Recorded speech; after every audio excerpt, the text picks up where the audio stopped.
मेरा नाम सनी है और ये कहानी है मेरी और मेरे दोस्त रोनी की। रोनी और मैं बचपन से ही अच्छे दोस्त थे। हम दोनों एक दूसरे के पड़ोसी हुआ करते थे, मगर स्कूल के बाद हम अलग हो गए। लेकिन इत्तेफाक से हमें शहर में कॉलेज खत्म होने के बाद दोनों को एक ही कंपनी में जॉब मिल गई। शहर में जाकर रहने के लिए हम दोनों ने रेंट पर एक अपार्टमेंट खरीदा। हमने पूरा अपार्टमेंट बड़े अच्छे से सजाया, मगर फिर भी हमारे लिविंग रूम की एक दीवार बेहद खाली सी लग रही थी।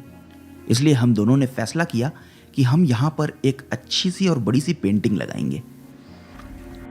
एक दिन ऑफिस से वापस आते हुए रोनी ने एक बूढ़े आदमी को रास्ते पर कुछ पेंटिंग बेचते हुए देखा। उनमें से एक पेंटिंग उसे बेहद पसंद आई और वो उस पेंटिंग को घर ले आया। जब मैंने उस पेंटिंग को देखा तो मुझे वो पेंटिंग काफी अजीब सी लगी। उस पेंटिंग में दो छोटे बच्चों की तस्वीर बनी थी जो बेहद खूबसूरत लग रहे थे।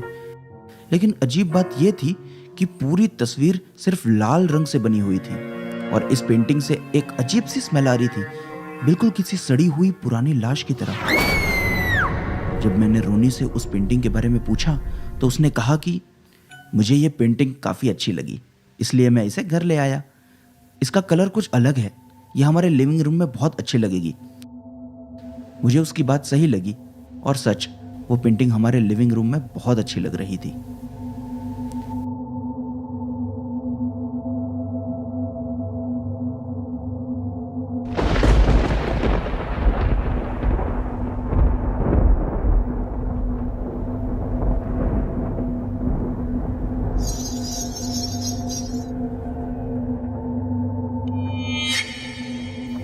वो उस पेंटिंग की तरफ मुंह करके खड़ी थी।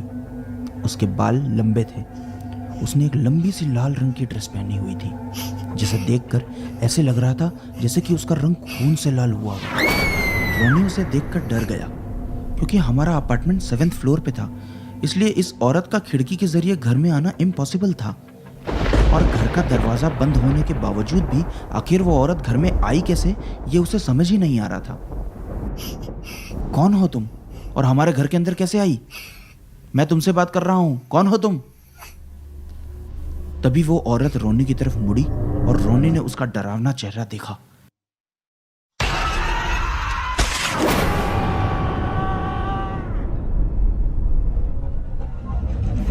पर किसी तरह से उसने वहीं पास वाले टेबल पर रखे हुए वास को अपने हाथ से गिराया और तभी उस आवाज से मेरी नींद खुली। मुझे लगा कि घर में जरूर कुछ गड़बड़ है, इसलिए मैं जैसे ही अपने कमरे से बाहर आया, मैंने उस खतरनाक मंजर को देखा। मैं रोनी की तरफ उसे उस औरत से छुड़ाने के लिए दौड़ा और उस औरत ने रोनी को छोड़ सीधा मेरा गला पकड़ लिया। तभी रोनी किचन की ओर भागा और वो अंदर से घासलेट और मैच बॉक्स लेकर आया। उसने उस पेंटिंग पर घासलेट डाला और जैसे ही वो मैच बॉक्स से आग लगाता, उस औरत ने दोबारा से मुझे छोड़कर रोनी का गला पकड़ लिया। तभी रोनी जोर से चिल्लाया, सनी, पेंटिंग जला दे। मैंने उसने जैसा कहा वैसा ही किया और उस पेंटिंग के जलते ही वो औरत भी जलने लगी। कुछ ही सेकंड में उस पेंटिंग के साथ वो औरत भी जलकर राख हो गई। रोनी और मैं पूरी रात नहीं सोए।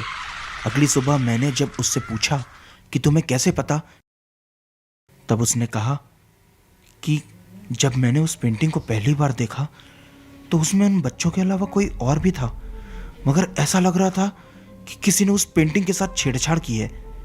और जब रोनी लिविंग रूम में आया तो उसने देखा कि वो औरत भी उस पेंटिंग को ही देखे जा रही थी और तब उस पेंटिंग में उन बच्चों के पीछे उस औरत की तस्वीर साफ नजर आ रही थी।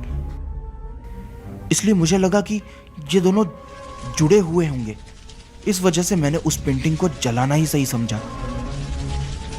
अगले दिन मैं और सनी उस बूढ़े आदमी के पास गए जिसने हमें रास्ते पर वो पेंटिंग बेची थी। जब हमने उसे पेंटिंग के बारे में पूछा तो वो बूढ़ा आदमी काफी डर गया और कहा कि मैं ज्यादा कुछ तो नहीं जानता। दरअसल वो पेंटिंग हमारे पड़ोस में रहने वाली एक औरत ने बनाई थी, जिसका पति कई साल पहले ही एक कार एक्सीडेंट में मारा गया और इसलिए उसने बड़े लाड प्यार से अपने दोनों बच्चों का ख्याल रखना शुरू कर दिया। मगर उसकी बदनसीबी कि एक दिन स्कूल से घर आते वक्त उसने एक एक्सीडेंट में अपने दोनों बच्चों को खो दिया।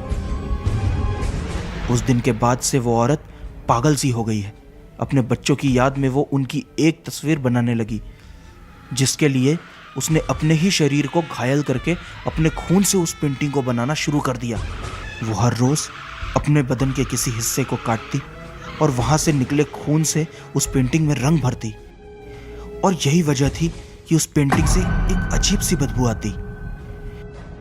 शरीर में खून की कमी से उस औरत की मौत हो गई, मगर उसका हाल चाल पूछने वाला कोई नहीं था।